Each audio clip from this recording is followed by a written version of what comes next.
Hello दोस्तों, नमस्कार। बहुत बहुत स्वागत है आपका हमारे यूट्यूब चैनल हिंदी एकेडमी परिवार में। कैसे हैं आप सब? आशा करती हूँ अच्छे होंगे, स्वस्थ होंगे और खूब मन लगा करके पढ़ाई कर रहे होंगे और अपने लक्ष्य के प्रति निरंतर आगे बढ़ते होंगे। तो दोस्तों, खूब जी जान से तैयारी करिए, खूब प्रैक्टिस लगाइए और खूब रिवीजन करिए, ठीक है। तो जो भी भाई बहन चैनल पे पहली बार हैं, वे चैनल को सब्सक्राइब नहीं किए हैं तो चैनल को सब्सक्राइब कर लें, बेल आइकन प्रेस कर लें, जिससे हमारे वीडियोज़ की हर नोटिफिकेशन उन्हें मिल जाया करे। और क्लास को, वीडियो को खूब ज़्यादा शेयर किया करें, जिससे और भी भाई बहन हमसे जुड़ पाएँ और यहाँ से प्रैक्टिस लगा के अपना रिवीजन कर सकें और अपनी तैयारी को मजबूत बना सकें, ठीक है। तो चलिए, हम बिहार शिक्षक भर्ती और यूपी टीजीटी पीजीटी दोनों को कंबाइन करके क्लास लेके प्रैक्टिस लेके चल रहे हैं। तो चलिए आज के सेशन को शुरू करते हैं। तो आज हमारा प्रैक्टिस 2 होगा, जिसमें हिंदी साहित्य और व्याकरण के प्रश्न होंगे, ठीक है। तो देखिए, हमारा पहला प्रश्न है, जहाँ पहिया है। जहाँ पहिया है शीर्षक, ये आपका रिपोर्टाज है। जहाँ पहिया है ये रिपोर्टाज विधा की रचना है। इसके लेखक हैं, ऑप्शन ए है हजारी प्रसाद द्विवेदी, ऑप्शन बी है रामनरेश त्रिपाठी, ऑप्शन सी है प्रभु नारायण और ऑप्शन डी है पी साईनाथ। तो आप सब अपने अपने आंसर गेस कर लीजिए, फिर मैं आंसर बताऊं। तो देखिए दोस्तों, यहाँ पे हजारी प्रसाद द्विवेदी और रामनरेश त्रिपाठी दोनों अति चर्चित लेखक रहे हैं। इनसे परीक्षा में प्रश्न जरूर बनते हैं, ठीक है। तो आप इन्हें भी, इनके सभी रचनाओं को पढ़िएगा। जैसा कि हजारी प्रसाद द्विवेदी एक ललित निबंधकार की श्रेणी में भी जाने जाते हैं, ठीक है। तो इन्हें आप ध्यान रखिएगा, इन्होंने निबंध को स्वाधीन चिंता की उपज कहा है। हजारी प्रसाद द्विवेदी जी ने निबंध को व्यक्ति की स्वाधीन चिंता की उपज कहा है। तो इन्हें आप नोट कर लीजिए, ये प्रश्न बन सकता है। देखिए, हमने शॉर्टकट में हजारी प्रसाद द्विवेदी लिख दिया, ठीक है। हजारी प्रसाद द्विवेदी जी ने निबंध को व्याख्यायित करते हुए क्या कहा है? जी ने निबंध को व्यक्ति, देखिए यहाँ पे दिख नहीं पाएगा, नीचे लिखती हूँ। हजारी प्रसाद द्विवेदी जी ने निबंध को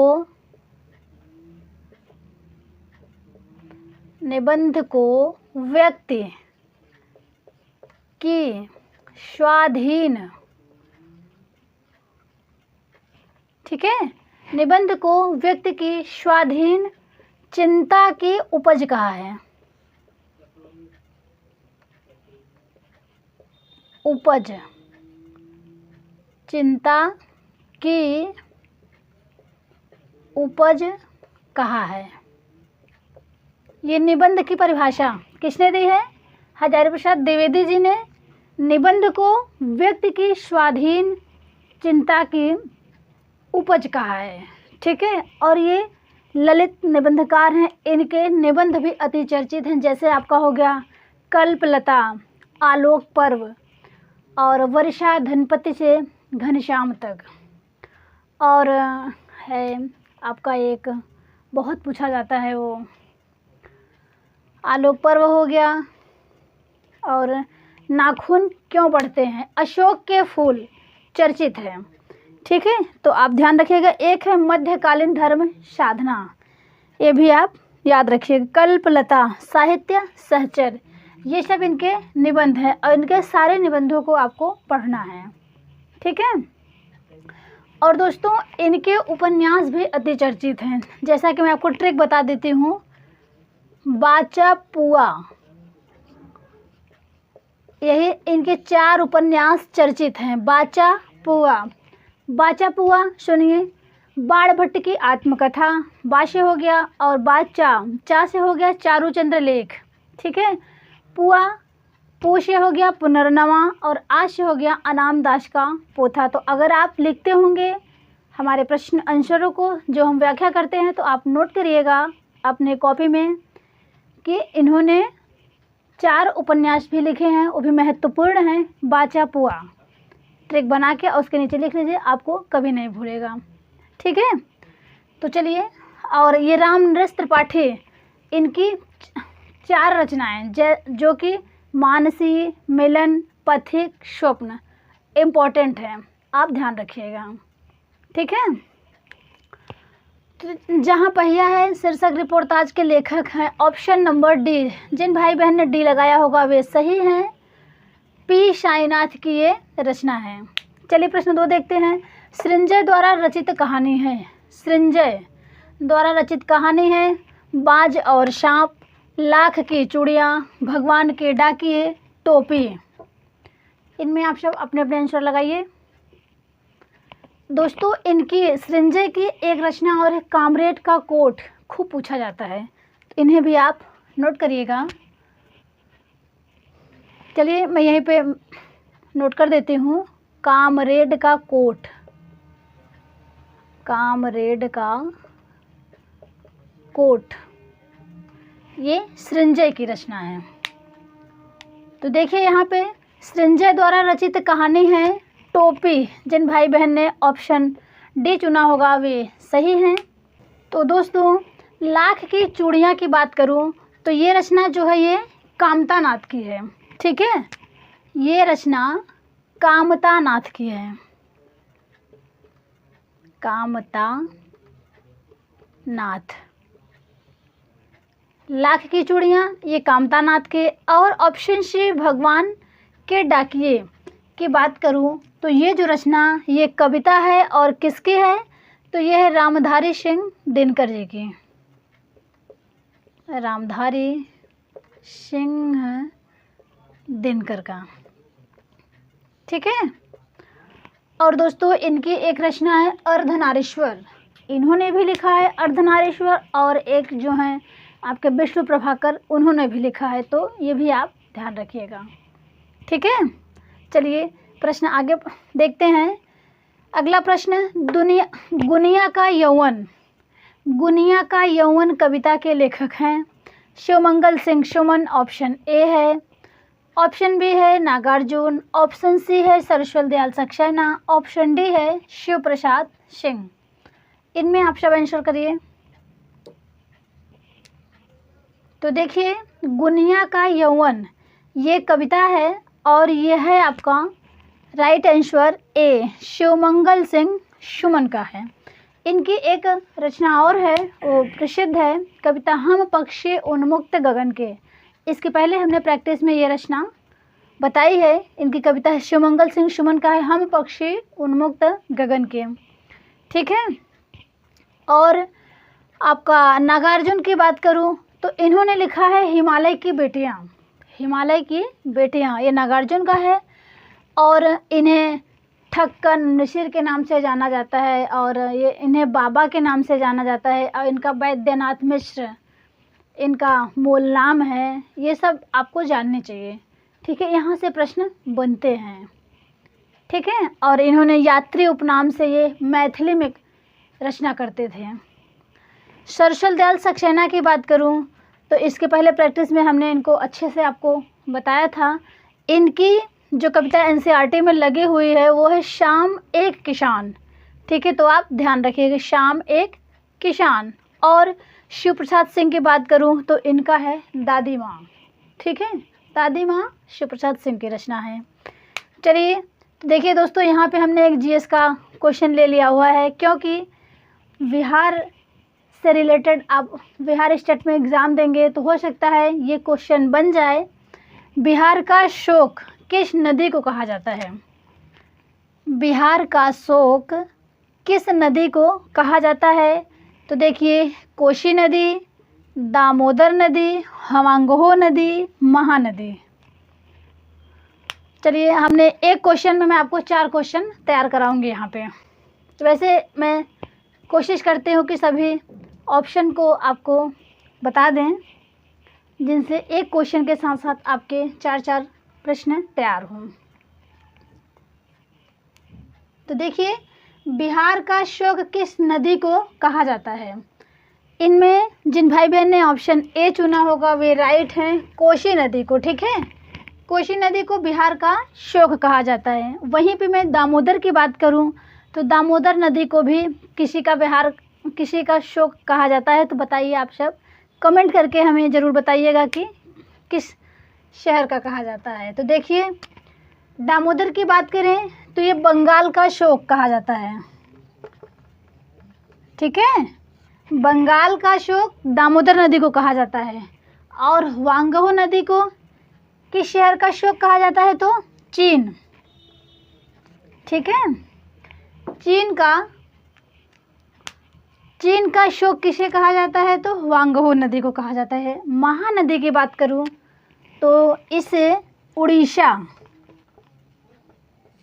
उड़ीसा का शोक महानदी को कहा जाता है। एक बार फिर से सुनिए, बिहार का शोक कोसी नदी को कहा जाता है, बंगाल का शोक दामोदर नदी को कहा जाता है, चीन का शोक वांगहो नदी को कहा जाता है और उड़ीसा का शोक महानदी को कहा जाता है।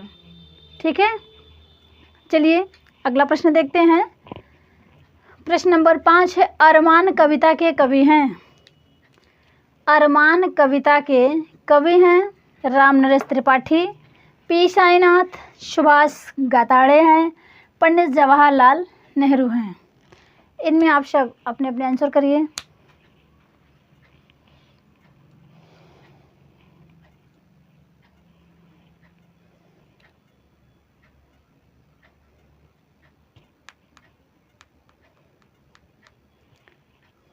तो देखिए, अरमान कविता अभी इसके पहले हमने ऊपर बताया, अरमान कविता जो है वो किसलय भाग 1 से है और ये पहला चैप्टर है।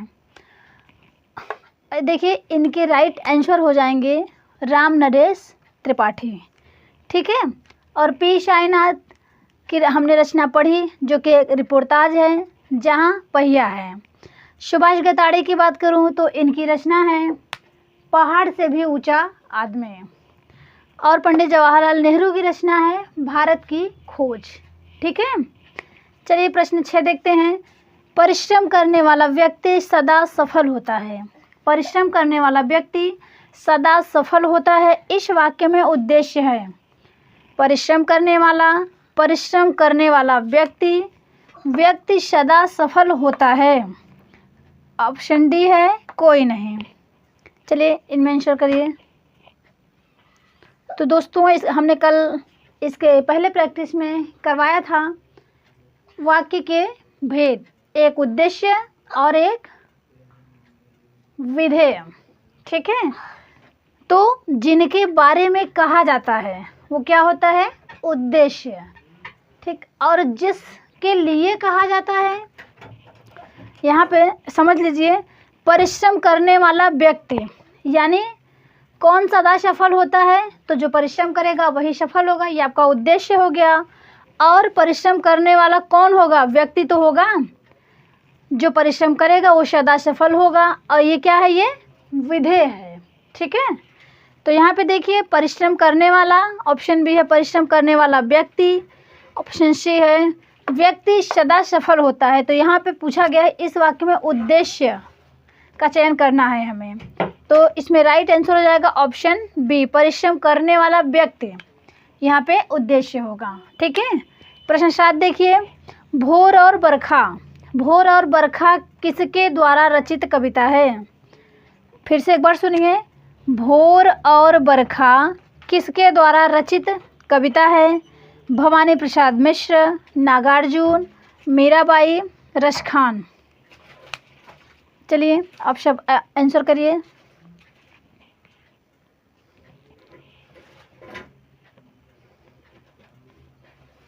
तो देखिए, यहाँ पे आपका राइट आंसर हो जाएगा मीराबाई। भोर और बरखा इन्होंने लिखा है। और भवानी प्रसाद मिश्र की दोस्तों एक रचना है कठपुतली, जो कि एनसीईआरटी में लगी हुई है, तो आप लोग जान लीजिए कठपुतली। और इनकी बहुत से रचनाएं हैं भवानी प्रसाद मिश्र के जैसे शतपुड़ा के जंगल, गीत फरोश, बुनी हुई रस्सी, ठीक है। तो इन रचनाओं को आप ध्यान रखें, इनके भी। भवानी प्रसाद मिश्र को सहजता का कवि कहा जाता है, ये भी प्रश्न पूछा जाता है ऐसे प्रश्नों को, तो आप ध्यान रखेंगे। और नागार्जुन जैसे आपका इन है पुरानी जूतियों का कोरस, और नागार्जुन की रचना है। नागार्जुन की एक पंक्ति है चर्चित, कई दिनों तक चूल्हा रोया चक्की रही उदास, कई दिनों तक कानी कुतिया सोई उनके पास, ठीक है, हजार हजार बाहों वाली। तो दोस्तों ये सब इनकी रचनाएं हैं। बाबा बटेश्वर नाथ, कुंभे पाक, दुखमोचन, ये नागार्जुन के हैं। तो चलिए स्क्रीनशॉट ले लीजिए, फिर आगे बढ़ें।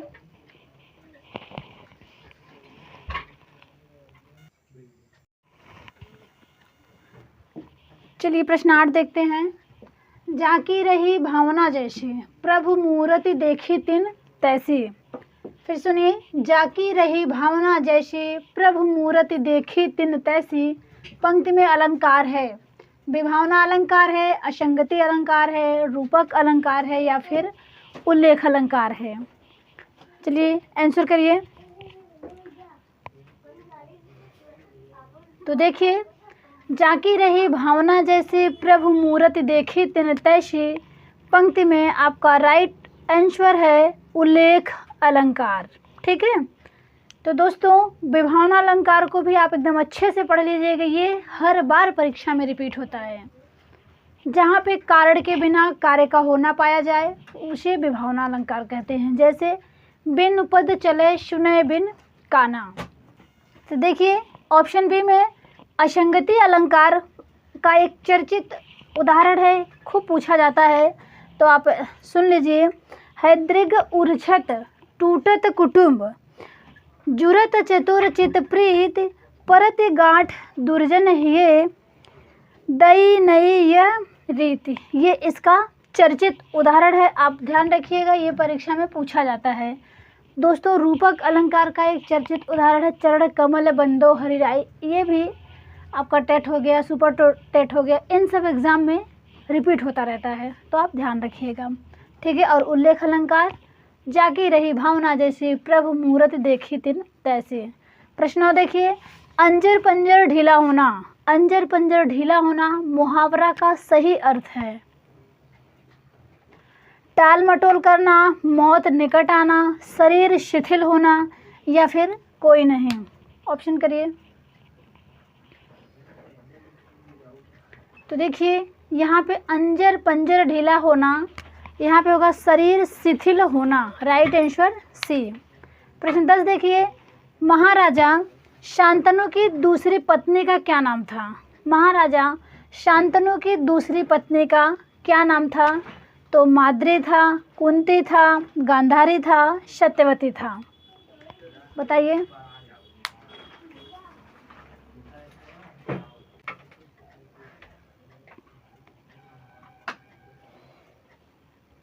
चलिए आंसर करिए, आप सब अपने अपने आंसर गेस कर लीजिए।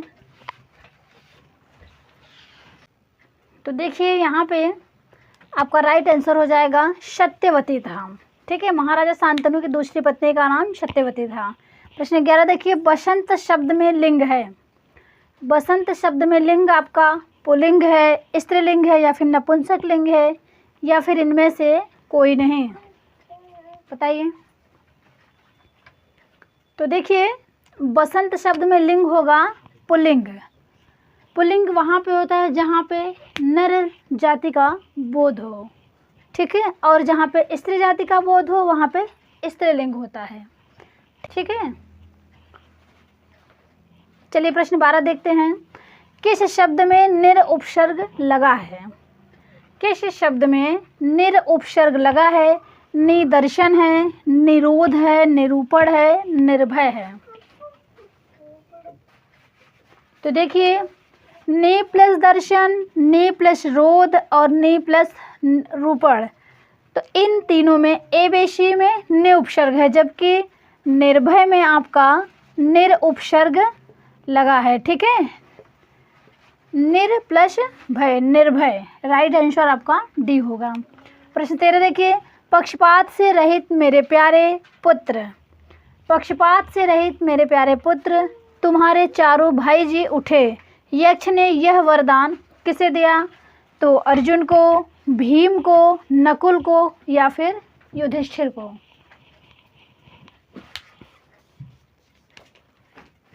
तो देखिए यहाँ पे राइट आंसर हो जाएगा आपका ऑप्शन नंबर डी, युधिष्ठिर।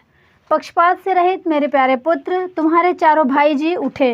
यक्ष ने यह वरदान युधिष्ठिर को दिया था। प्रश्न 14 देखिए, अम्बपालिका के पुत्र का क्या नाम था? अम्बपालिका के पुत्र का नाम धृतराष्ट्र था, विदुर था, पांडु था, विचित्र वीर्य था। तो देखिए यहाँ पे आपका राइट आंसर हो जाएगा ऑप्शन नंबर सी, अम्बपालिका के पुत्र का नाम पांडु था। तो दोस्तों आज के सेशन का ये अंतिम प्रश्न होगा। बस आज इतना ही कराएंगे। गुरुवे का सही संधि विच्छेद है। गुरुवे का सही संधि विच्छेद है गुरु प्लस ए, गुरु प्लस वे, गुरु प्लस ऐ या फिर इनमें से सभी। बताइए।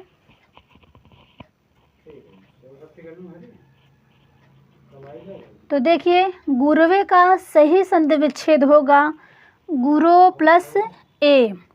दोस्तों ये भी एग्जाम्पल खूब पूछा जाता है, ठीक है, तो आप इन्हें ध्यान रखिए। सेशन कैसा लगा आप सब अपनी प्रतिक्रिया ज़रूर दीजिएगा, ठीक है, और खूब रिवीजन करिए दोस्तों, खूब तैयारी करिए और अपने लक्ष्य को आप हासिल करिए, ठीक है। तो चलिए अब मिलेंगे नेक्स्ट वीडियो में, तब तक आप अपना ध्यान रखिए और अपना खूब पढ़ाई करिए। अब हमें दीजिए इजाज़त। नमस्कार।